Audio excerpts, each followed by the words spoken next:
দীর্ঘ ২১ বছর পর কুমিল্লায় যাচ্ছেন বিএনপি চেয়ারম্যান তারেক রহমান। তিনি চৌদ্দগ্রাম, সদর দক্ষিণ ও দাউদকান্দি উপজেলায় পৃথক ৩টি জনসভায় বক্তব্য রাখবেন।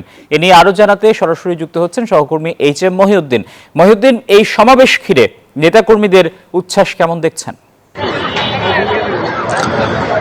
টিপু, আপনাকে ধন্যবাদ। আপনি যেমনটি বলছিলেন যে দীর্ঘ ২১ বছর পর কুমিল্লায় এই তারেক রহমান আগমনকে ঘিরে কুমিল্লার ১১টি আসনে ১৭টি উপজেলার যে সাধারণ মানুষ এবং বিএনপি সহ বিভিন্ন দলীয় নেতাকর্মীরা তারা এই সমাবেশকে তারা একত্রিত হয়ে তারেক রহমানকে স্বাগত জানাবে, এমনটি বিষয় নিয়ে নেতাকর্মীদের মধ্যে সেই গত ২ দিন থেকে উৎকণ্ঠা তৈরি হয়েছে, যার কারণে সাধারণ মানুষ এবং নেতাকর্মীরা সকাল, দুপুর এবং বিকাল, রাত পর্যন্ত তারা এই সমাবেশকে বিভিন্ন রকমভাবে তারা বাস্তবায়ন করতে তারা এখানে অবস্থান করছেন। কুমিল্লা চৌদ্দগ্রাম এবং সদর দক্ষিণ ফুলতলি যে মাঠটি রয়েছে, পাশাপাশি দাউদকান্দি সর্বশেষ ঈদগাহ মাঠে সেখানে তিনি সমাবেশে বক্তব্য রেখে এই কুমিল্লার মহাসমাবেশকে তিনি অবস্থান করবেন। আমরা আপনাদেরকে দেখানোর চেষ্টা করি। আমরা আমাদের মধ্যে এই মুহূর্তে দেখতে পাচ্ছেন যে কুমিল্লার ফুলতলি মাঠ একদম পরিপূর্ণভাবে সাজ রব এবং সম্পূর্ণ রেডি আছে। তারা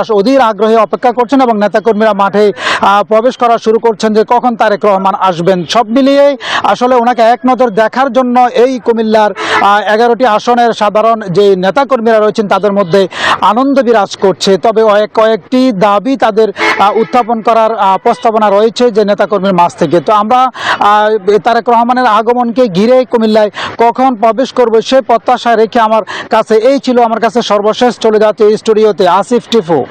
মহিউদ্দিন, ধন্যবাদ আপনাকে।